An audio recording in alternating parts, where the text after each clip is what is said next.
Napakalaking bagay po yung issue ng tukso sa buhay na espiritual. Temptation is a big deal, it's a big issue, but largely understudied. Temptation is largely even misunderstood. What is temptation really? Ano ba talagang ibig sabihin ng tukso ng temptation na yan? Atin pong pag-aaral ngayon, pinamagatan natin the core issue of temptation. Ano ba talaga ang puso, ang gitna, ang laman, ang diwa ng tukso? Panginoon namin sa langit, salamat sapagkat kayo Diyos na nagpapaliwanag. Papagliwanagin niyo po ang aming isip at ipaliwanag niyo po sa amin higit pa ang kahulugan ng temptation. Sa paglapit namin sa iyo, nais namin Panginoon walang hadlang, humihiling po kami ng paglilinis, pagpapatawad, buuin niyo po ang aming mga kasiraan, ituwid ang aming mga kalikuan, linisin ang mga karumihan namin. Patawarin niyo po kami sa mga kasalanan namin, sa mga pagkukulang, sa mga pagkahibang at pagkalasing sa buhay, patawarin niyo kami. Nais naming magbalik loob sa inyo, bigyan kayo ng pinakamagandang pagsamba, pinakamagandang attitude, Panginoon. At nais namin kayo maging sentro ng aming buhay. We enthrone you in our lives, rule as King, guide us and love us as Father. Lord, move in our midst and heal us, teach us, protect us from lies and falsehood. And also, Lord, we ask you, protect us from evil men, from evil spirits, and from our own weaknesses. Lead us, teach us. In the name of Jesus, your Son, our Lord, we pray. Napakalaking issue po ang temptation at makikita natin ang dalawang uri ng temptation na siguro ay pwedeng pagkuhanan ng maraming mga prinsipyo sa pag-unawa at sa pakikihamok at pakikibaka dito sa tinatawag nating tukso sa buhay. One of the greatest references is the temptation of Jesus, the so-called temptation of Jesus. Here we see clash and tension and warfare. We see the Spirit of God moving against the spirit of the devil, or more precisely, the spirit of the devil attempting to clash against the Spirit of God. And the very battleground was the person, the mind, the body of Jesus. Ang lahat ng giyera ay mayroong battleground. Itong temptation na ito, ang battleground ay ang isip, ang buong katauhan, ang buong espiritu, ang katawan ng Panginoong Jesus. Matthew chapter 4, verse 1. Then Jesus was led by the Spirit into the desert to be tempted by the devil. Pagkatapos si Jesus ay dinala ng Espiritu sa ilang upang tuksohin ng Diablo. Nakikita po natin dito yung interaction ng good and evil, the interaction between the Spirit of God and the devil, that it was the very Spirit of God that brought Jesus to the desert, thereby to be tempted by the devil. So meron ito na interaction of the two forces. And let's take a look at the phases and the forms of the temptation of Jesus. Sa atin pong pagbabalik tanaw dito sa panunukso kay Jesus, ay maaari tayong makakuha ng mga prinsipyo na pwede natin gamitin sa sarili nating buhay at sa mga tukso na ating natatanggap. First of all, the first temptation was about bread. May kinalaman sa tinapay na siyang pagkain noon sa Israel. Kung ano man ang pagkain sa anumang kultura, yun ang katumbas nito. Matthew 4, 2-4. After fasting 40 days and 40 nights, he was hungry. The tempter came to him and said, "If you are the Son of God, tell these stones to become bread." Jesus answered, "It is written, man does not live on bread alone, but on every word that comes from the mouth of God." So here, the deeper concept of the temptation was the clash between two ideas. It was not just about bread. One was the idea of Satan. If you are the Son of God, tell these stones to become bread. It was Satan's idea. It was Satan's word. So ang isinagot ni Jesus, it is written, man does not live on bread alone, but on every word that comes from the mouth of God. Not the word that comes from the mouth of Satan, but the word that comes from the mouth of God. And Jesus was quoting Deuteronomy chapter 8, verse 3. So Satan offers a word, the Lord counters it with another word, and this is the word of God as recorded in the Bible. So word against word. There was a genuine need, obviously. There was a genuine need for food because Jesus was hungry. But Jesus' answer was, it is written. He was going to refer not to the word of Satan, not to his need at the moment, but to what was written in God's word. So there was this bread versus word, bread which was physical versus that which is spiritual, the word of God. But then again, don't be deceived. The bread is not only physical. The bread is a physical representation of a spiritual reality, of a spiritual situation. So this is really spirit against spirit, except that the bread is a prop that represents another spiritual reality. The temptation here is really about the source of idea. It's not the idea itself. The idea of bread, the idea of eating bread was a given. It was good. It was not bad to have bread. Pero saan nagmumula yung ideya na magkaroon ng bread at yung pamamaraan? Nagmumula yung ideya, one, from Satan. At meron nagmumula ideya number 2, from God. The temptation was, which source of idea to subscribe to? Dapat nating palalimin at pataasin ang pagbasa ng mga verses na ito, hindi lang tinapay ang panagyagirahan, kundi kaninong manggagaling ang tinapay na ito. Another concept of the temptation of Jesus was about safety. It was about jumping. Matthew 4, 5-7. Then the devil took him to the holy city and had him stand on the highest point of the temple.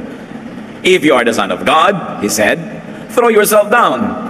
For it is written, He will command His angels concerning you, and they will lift you up in their hands, so that you will not strike your foot against a stone. Jesus answered him, It is also written, Do not put the Lord your God to the test. Ito pong temple sa Jerusalem, merong isang side, the eastern side, na nasa ibabaw at taluktok ng bundok. Kasi ang Jerusalem mismo, ibabaw ng bundok eh. At sa ibabaw ng ibabaw na yon, meron pang isang burol, at nandun sa ibabaw nun yung temple. On the eastern side, pagka tumingin ka dun sa pader ng templo at ikaw ay yumuko sa labas noon, napakalalim na bangin. On the southern, on the northern, on the eastern sides, hindi ganon. But on the western rather, but on the eastern side, bangin agad, matarik na matarik. At ihalos katapat nung bangin na yon, yung wall. And on that wall, may toring kataas-taas. That was the tower that Satan was talking about. Sabi niya, kung anak ka nga ng Diyos, akyatin mo yung tore na yan na pagkataas-taas, tapos tumalon ka. Hindi lang siya mahuhulog sa patio o doon sa ground ng temple, doon siya mahuhulog sa bangin na mas mababa pa kaysa sa floor level ng temple. At doon sa baba nun, doon sa valley, nandun yung Gethsemane. Nandun yung mga oliba, nandun yung mga garden na pinag-uusapan na Garden of Gethsemane. Pero puro bato-bato yun. Matatalim na bato. At malalaglag ka siyempre doon, mamamatay ka. Kung may mga gusto na magpakamatay, doon sila tumatalon. At sabi ni Satan, bakit hindi mo subukin? Total, anak ka naman ng Diyos, di ba? Patunayan mo, tumalon ka. Sabi naman kasi sa Bible sabi ni Satan, sasaluhin ka ng mga anghel kung ikaw talaga anak ng Diyos at hindi papabayaan na ni ang paa mo, ni ang sakong mo, mabundol sa bato. Sasaluhin ka. Satan was quoting the word of God, Psalm 91, 11-12. Sa lagay, si Jesus lang magko-quote. Nag-quote siya nung una, si Jesus. Pangalawa, quote din si Satan. No? Pero sabi ng Panginoon, it is also written. Hindi lang yung sinasabi mo na written, may written pa, do not put the Lord your God to the test. Jesus was quoting Deuteronomy 6:16. Battle of wits to. Paramihan ng alam na verse. Kumusta kayo mga kapatid? Kumusta tayo pagka nag-battle of wits sa mga verses? May makukot naman kaya tayo dyan. Kasi ang tunay na labanan, gaano mo kaalam ang salita ng Diyos? Kasi kung alam mo yon, meron kang ilalabas sa sandata. Kung wala kang alam, ibibigay mo lang opinion mo, idea mong makabalibaligtad pa at halo-halo, ano ngayon ang ilalaban mo? Here, the issue was vanity. Yabang, pride.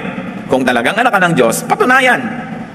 And the answer of Jesus, it is written. Dapat natin pansinin dito na si Satan naman nag-quote na ng it is written. Huh? So now this is a battle of Scripture versus Scripture.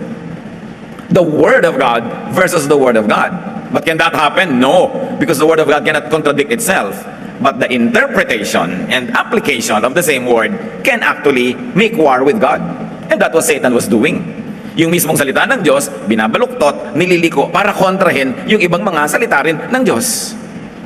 At kadalasan, ganyan yung giyera na nangyayari sa pare-parehong Kristiyano na nagpapagalingan, pare-parehong may kinukot na verses. Ang actually nun, labanan lang yun ng hermeneutics, labanan ng interpretation at ng application. Kaya dapat ang tao matalino, hindi ka basta nakikinig, nagsusuri ka at nag-aaral. This was Psalm 91, 11-12, being made to clash against Deuteronomy 6:16. Word versus word. But obviously, the case of Satan was a misquote. It was out of context. It was misapplied. It was misinterpreted and very maliciously being misused. So ano ang gera dito? Ano yung temptation? It is the source, the nature of the motivation. Tatalon ka, anong motivation mo? Para lang magyabang. So hindi na pinagtatalunan ngayon na biblical ba yung sinabi ni Satan, biblical ba yung sinabi ni Jesus, kundi, sige, parehong biblical, pero bakit mo naman gagawin? Ba't ka naman tatalon? Sige, parehong biblical, magpalaki kayo ng church, magparami ng member, pero ba't mo gagawin? Dahil ba sa yabang? O dahil ba talagang mahal mo yung salita ng Diyos? Marami tayong pagtatalo dyan verse against verse. Hindi yun ang pangtatalunan. Anong motivation mo? Bakit mo gustong gamitin ang verse na yan? Nangyayari yan when we want to manipulate people, we quote a verse para yung lakas ng Diyos ang banggain niya at definitely mananalo ka kasi nagtago ka sa lakas ng Diyos. So hindi na pinag-uusapan na, word ba yan ng God? Ang tanong na, bakit mo ginagamit? So the real temptation here, brothers and sisters, is to misuse the word of God. Hindi na about jumping. Sige, grade 1 meaning jumping. Pero kailangan pataasin, hindi naman tayo grade 1 eh. God is changing us from glory to glory. So ang pagbasa rin natin at pag-apply ng Word of God, habang tumatagal ang ating scholarship, dapat mas malaki ang naabot. Hindi replay lang ng replay, yun na rin ang yun. You hear the same verse being preached every day, every year, yun na lang ng yun, ng application, hindi ka lumalaki. So ang tunay na temptation dito, ano ang ating motivation when we quote from the Word of God? Many Christians are tempted to be like Satan, to misuse it. Para mang-uto, para mang-manipulate, manggamit ng tao. And sometimes, to justify even our own mistakes, you quote the Word of God. That is the temptation. There is another temptation here in this encounter. It's about power and wealth. Matthew 4, 8 to 10. Again, the devil took him to a very high mountain and showed him all the kingdoms of the world and their splendor. All this I will give you, he said, if you will bow down and worship me. Now, that was Satan's word. I'll give you this if you bow down and worship me. And Jesus said to him, away from me, Satan, for it is written, worship the Lord your God and serve him only. Jesus was quoting Deuteronomy 6:13. Sa ulo niya yung Deuteronomy, kaya hindi siya maubusan ng magamit na ammunition against the temptation. What was the temptation? It's about power and wealth. It's about glory. But it's really not about glory. Because even God is glorious. Ano naman ang masamang maging glorious? Ano naman ang masama na maging mayaman? Ang kayamanan naman galing sa Diyos. Ano naman ang masama na maging king? King of kings nga ang Diyos. Ano naman ang masama doon? So ang masama dito, hindi yung kingdom, kundi yung source. Hindi masama maging powerful. Hindi masama maging wealthy. Katulad ng misreading ng maraming Kristiyano. No. Ang masama, kanino galing? So the temptation here is not about being wealthy or not. The temptation is who to receive your wealth from. Yumaman ka nga, pero kanino galing? Anong pamamaraan? Pamamaraan ba ni Satan o pamamaraan ng Diyos? Salita ba ni Satan ang iyong ginamit para ka umunlad, maging makapangyarihan, o salita ng Diyos? So hindi ko maunlad, mayaman, makapangyarihan ay masama. Ang tanong lang, kanino galing? So the essence and the spirit of temptation is all about the idea. The real battle is in the mind. Pag may temptation, mga kapatid, ganito yung nangyayari. The devil offers an idea, katulad ng temptation ni Jesus. Jesus counters the idea with another idea, very specifically with the written idea of God. Yun ang labanan. Idea against idea. The true evil was not bread, because even Jesus ate a lot of it in his lifetime. The true evil is not about safety, because even Jesus was kept safe and protected by heaven lots of times in his ministry. The true evil was not glory or power, because Jesus and God the Father had it and continue to have it. The essence, the spirit, and the goal of the temptation was for Jesus to have those things outside of God's provision. Yun ang tunay na temptation.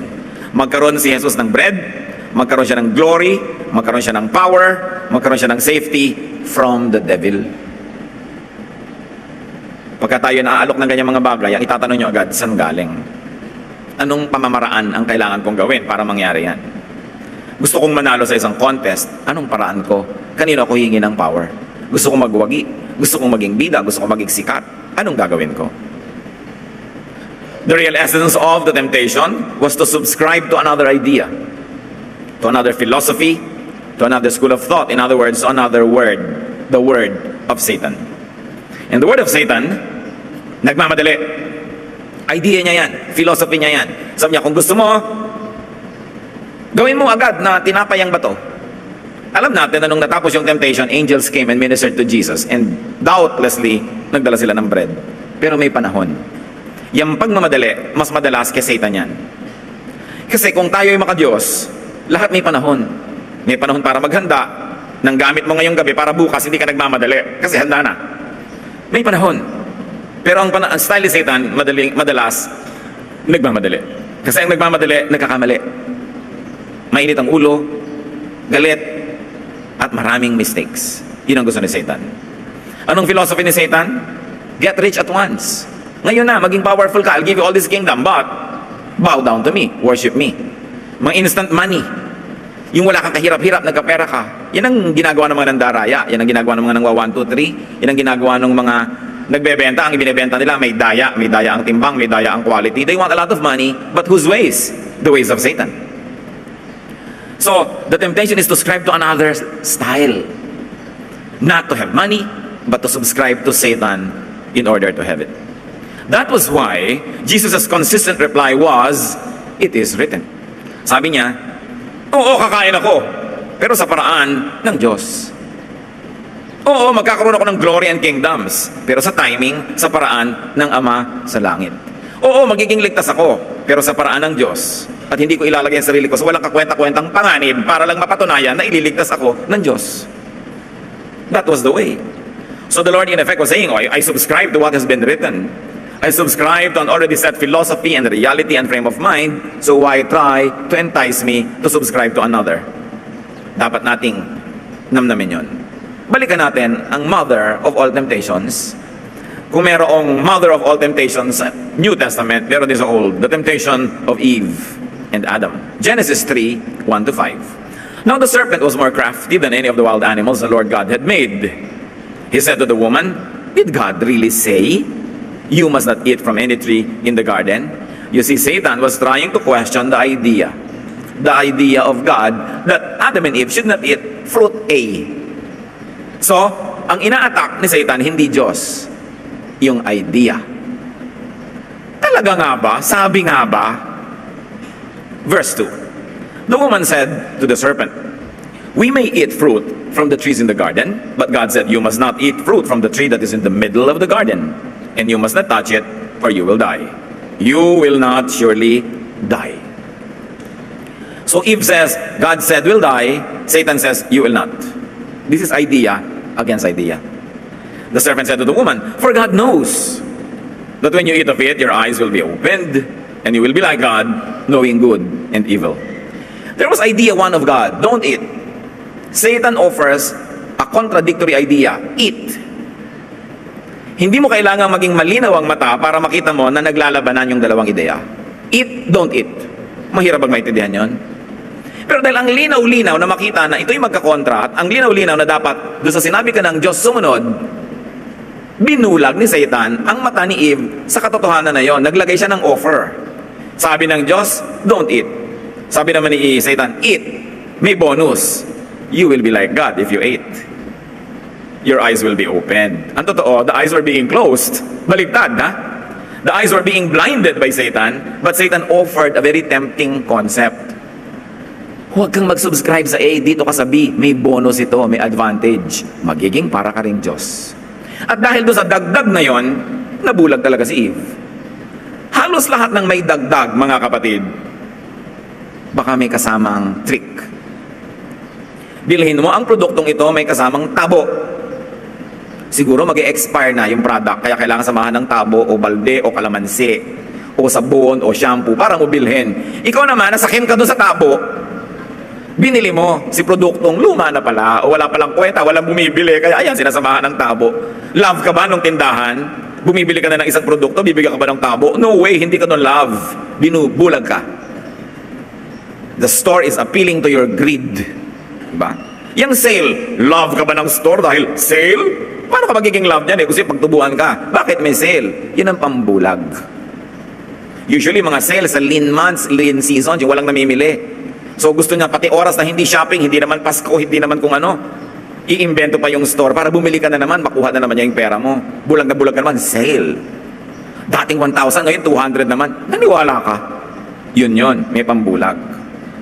Yung mga magulang, pag may mga anak silang hindi maligawan, ligawan mo anak ko, may mana yan. May pambulag. No? Ikaw nun, mana yung nagustuhan mo. Sige, nasa kim ang tao. Listado na natin si Satan, luma na yung style na yan eh. Tatandaan nyo, basta may pambulag, may itinatago. Pag may concealer ang muka ng katabi nyo, may itinatago. Di ba? Laging may itinatago ang tao. May mga pad dito, may mga pad doon, may itinatago. Ngayon, may itinatago, hindi naman masamang itago. Pero maraming itinatago na pag hindi mo nakita, lugi ka. Sabi ni Lady Macbeth, look like an innocent flower, but be the serpent under it. Akala mo bulaklak yung pinipitas mo, ahas pala. Nanagaan yung bulaklak lamang. At nung iyong hawakan ay bigla kang tinuklaw. Sabi ni Satan, you will not die, believe me. Sasabihin ni Eva, hey, why will I believe you? Well, magiging kang parang Diyos. Parang attractive yata yan. Sige na nga, may pambulag. It was a God said versus the serpent said. It was an issue of whose words Eve would subscribe to. Once more, the temptation is not about fruit. It was about a clash between two ideas and identities. Sabi ng Diyos, huwag kainin. Sabi ni Satan, kainin. May benefit na inalok, kinain. The fall happened when Eve and Adam subscribed to the serpent's idea, to the serpent's way. Mixed the words of God, that's what Adam and Eve did, and of the serpent in their minds and their deeds. Pinaghalo nila yung concept ni Satan at concept ng Diyos. By mixing the two ideas, they became impure. And then they abandoned being holy for God, buong-buong para sa Diyos, and became impure. They became defiled, they became mixed up. Ito ang tunay na diwa ng temptation, mga kapatid, na yung buo ka, hahatiin ka. Buong-buo kang husband, hahatiin ka ni kumare, naging dalawa ang asawa mo, hati ka. Buong-buo kang magulang, inagaw ka ng bisyo, ang pera mo na nagpunta na sa kasino, nagpunta na sa alak, nahati ka. Hindi ka na buong magulang. Buong-buo ang iyong honesty, natukso kang magnakaw, hati ka na. Ang totoong kasalanan dito ay yung mahati. Kasi ang taong hati, walang mararating. Yoyo man at kalahati, hindi iikot. Turumpo man at kalahati, hindi iikot. Kahit ano, dapat buo. At ang Diyos, ang number one niyang turo, ay maging buo ka. Hindi hati. Kaya di ba tinuturo? Pag may doubt ka, walang mangyayari. Hati ka eh. May kalahati sa iyong naniniwala, may kahating nagda-doubt. Sabi sa Bible, huwag kang umasa na may mapapala ka. Kailangan buong-buong pananalig. Hindi pwedeng hati. Meron kang pag-ibig sa isang tao, tas hati dahil may kahating iba. Ano mangyayari sa'yo? Lagi kang hati. Sila rin, kakalahati lang naman kukuha. Everybody's going to be miserable. The whole concept of spirituality and godliness is about being whole. Buo ka. Walang pag-aagam-agam, walang pagdududa. Yan ang nagiging mga bayani. Yan ang nagiging achievers. Yung buong-buo ang loob. At tayo man, ayaw natin nung hati ang loob. Gusto natin, buo ang loob niya. Ayaw natin nung nakuna, mahina ang loob niyan. Gusto natin, matatag ang loob niyan. Buo. Kasi pag buo ka sa loob, lahat ng gagawin mo buo rin. That's why when you believe in a project wholeheartedly, you will achieve something. Pero kung kalakalahati lang paniniwala mo, walang mangyayari. The concept of purity, the concept of oneness and wholeness is a very basic biblical idea. And this is purity in thought, in spirit, not just in form. Kaya mga iba, ay naku, kayo maglo-Lord Supper ng puto, syncretism yan, makakahati-hati kayo. Form lang yan eh, ang mahalaga, buo ba sa concept mo, ba't ka naglo-Lord Supper? Ba't mo ginagawa yan? Anong kahulugan nun sa'yo? Yung form, hindi yun ang topic. Para rin yan yung bread, yan din yung city, yan din yung kingdom, yan yung fruit. Hindi yan ang topic. Ang topic, ano yung diwa sa likod niyan? Naintindihan mo ba? At buo ka ba? Sin is transgression of the law, of the word, of the philosophy of God. Therefore, sin is subscribing to another school of thought that is not the school of thought of God. Kaya ang repentance is confession of sin. It is cleansing from impurity, elimination of impurity, the restoration by returning to the one word, one idea, one mind. Kaya pati sa New Testament, itinuturo, one church, one faith, one baptism. Ibig sabihin, oneness. Lagi sasabihin, you should be one. Don't be divided. Hear, O Israel, God is one. So ang tanong, buo ka ba kapatid? Husband ka, dapat of one wife para buo ka. Dapat ikaw kung janitor na janitor ka, ano ibig sabihin? Ginagawa mo lahat ng duty mo. Pero yung text ka ng text, hati ka nun. Binabayaran yung oras mo para maglinis, text ka ng text, layas ka ng layas, takas ka ng takas, hati. Guardia ka, binabayaran ka para magbantay, tapos tulog ka, hati. Huwag mong asahan na pagpapalayan ka ng langit.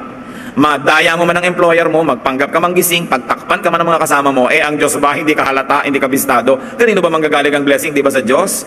So huwag kang umasa na pagpapalain ka. Kailangan ang isip buo. Romans 12:2, do not conform any longer to the pattern of this world, but be transformed by the renewing of your mind. Kailangan baguhin ang isip, gawing isa. Then you will be able to test and approve what God's will is, His good, pleasing, and perfect will. So, anong ibig sabihin nito? That the mind, na naligaw ng landas, kung kani-kanino nakinig, kung kani-kanino sumunod, ano yung pagbabalik loob sa Diyos? Ibalik ang utak sa Diyos. Be changed by the renewing of your mind. Mag-isip ka uli according to the thoughts of God. I-apply mo uli sa buhay mo ang philosophy of God, methods of God. Yun ang pagbabalik loob. Hindi pa ng dipa, dasal ng dasal, praise the Lord. Hindi yon. Ibalik mo ang takbo ng utak mo, umaayon at sumusunod sa utak ng Diyos. Iyon ang kabanalan. Hindi yung long sleeves, hindi yung nakasara yung damit lagi na para kang ibuburol, hindi ang lahat ng kanta mo'y mababagal lang at mahihina. Hindi yun ang kabanalan. Ang kabanalan, ang kalinisan, ang pagiging buo, buo ang isip mo nakasunod sa pag-iisip ng Diyos. It is in the mind. Napaka-importante. Kaya sa Luke 8:1-2, after Jesus traveled from one town and village to another, proclaiming the good news of the kingdom of God. The 12 were with him, and also some women who had been cured of evil spirits and diseases. Mary, called Magdalene, from whom 7 demons had come out, ...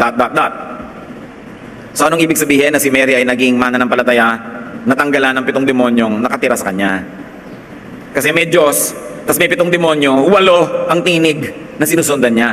Kailangan palayasin yung 7 para ang matira lang isa. Maging buo uli siya. Therefore, siya ay anak na naman ng Diyos sa turing at sa katotohanan. Ilan ang nakatira sa ating mga demonyo? Ilan ang tinidinig natin? Ilan ang sinusunod natin? Kung ikaw ay anak ng Diyos, palayasin lahat yan. Isa lang ang sinusunod. Hear, O Israel, God is one. And there's only one God. Kaya doon ka lang nakasubscribe. So in a higher level of reading, temptation is not just about bread. It's not just about jumps and kingdoms and wealth. Dahil yun naman hindi masama Kung yun lang per se, no. Temptation is this, and let me be repetitious. It is about who you subscribe to. Kanino ka nakikinig? Whose ideas, whose ways, whose word. Now be careful with God's word being misquoted, because even Satan did that. Temptation is about not being pure or one with. It's not being true to your identity. Ang tukso lagi, hatiin ka. Estudyante ka, hahatiin ka na maglakwatsa para hindi ka maging estudyante half of the time. Tukso yon. Empleyado ka, ang tukso, maglakwatsa ka, nahati ka. Kasi yung mission mo mag-work. When you are not working, hati ka. Pinagkakatiwalaan ka, ito yung pera, hawakan mo, ito yung budget, ito yung susi, tapos magnanakaw ka, hati ka. Kasi pinaglalaban mo yung trust at saka yung untrustworthiness. Hukom ka, pinagtitiwalaan ka na magiging fair, tapos ibebenta mo yung desisyon mo, hati ka. Siguro naman, hindi ko na kailangan isa-isahin pa ibig sabihin ng mahati. Anak ka, pinagtitiwalaan papasok sa school, tapos lakwatsang ginagawa mo, hati ka. Asawa ka, alam ng asawa mo, nasa trabaho ka, yung pala nasa motel ka, hati-hati ka. Yun ang tukso, mahati. Ayaw ng Diyos ng hati-hati. A one-half Christian is one whole nonsense. So we have to be pure versus impure wife or husband, employer or employee, friend, believer, church member. Member ka na isang church, hindi ka naman fully nagsusupport, hati ka. Kasi member ka, dapat nagpa-function ka hati. Yung mga iba, pati blessing, ninanakaw. Uupo dyan, mabe-bless, tapos hindi man lang mag-o-offering, hindi ninakaw mo yung blessing. Karinderya man at umupo ka para kumain, di ba dapat magbayad ka? Yung pagkain lang yun ng katawan, yung pagkain ng kaluluwa, alangan man nakawin mo yun. Sa palagay mo, may nakakalusot, kala lang natin. Sikap ka ng sikap wala rin, nasunugan ka pa ng bahay, mas lugi ka pa. Lumubog sa baha ang piano, ayan, ayaw tumugtog, tungtungan mo sa baha ng pakinabangan ng piano. Maraming ginagawa ang tao, kaya siya may problema kasi hati siya. Maraming psychiatric problems kasi hati yung tao. Bakit hati? Gustong-gusto niyang maging artist. Pinilit ng tatay maging engineer. Hati. Hindi naman talaga siya yun Pinilit mo maging iba, hati. Pagka gusto mo mag-aral, ang tanong agad ng magulang, ano magiging trabaho mo dyan sa pag-aaralan mo? May trabaho ba yan? May sweldo ba yan? Nasa plantilla ba yan ng City Hall? Pag wala, ayaw ni magulang. Alam niyo, maraming magulang sila ang dahilan, kaya hati ang anak. Ayaw nilang pagbigyan kung ano yung likas, ano yung totoo, ano yung talent, ano yung inclination. Ipipilit nila. Dentist tayong lahat, kailangan maging dentist ka. Bakit ka magbabalay dancer? Walang pera dyan. O nag-dentist, pero hati. Nung 60 years old, nasa mental hospital. Kasi hati, ayaw na ayaw niya makakita ng mga ngalangala, tapos yun ang papatingnan mo sa kanya habang buhay dahil lang may kita doon, hati. Mga kapatid, mag-isip-isip tayo ha. Baka kayo hati. Kung kayo 40, 50, 60, hati pa rin hanggang ngayon, o ba nauubos ang panahon nyo para maging buo? Baka kamatayan nyo na lang na hati. Kailangan gumawa tayo ng paraan na maging buo. Kahit na lang 2 days before you die, maging buo ka man lang para pagharap mo sa Diyos yung dala-dala mo buo. It's your duty to yourself na mabuo. Sundin ang yung mga pangarap. Pagyamanin ang yung mga natural talent. Hindi ka dapat napipilitan dahil lang pinilit ka ng mundo. Bawat isa tayo ay mananagot din sa Diyos. At dapat natin pinapayagan ng kapwa natin na mabuo. Huwag nating ipilit sa kanya yung concept natin para lang sa tingin natin buo siya, pero siya, alam niya, hindi siya buo. Kasi hindi siya totoo. Alam ng Diyos kung ano yung totoo sa atin. At siya naman ang lumikha ng katotohanan na yun. So pag tumatanggi ka, tumatalikod sa katotohanan na yun, parang binaliwala mo na rin yung plano para sa'yo ng Diyos. So be whole. Be one with your heart, your mind, your body.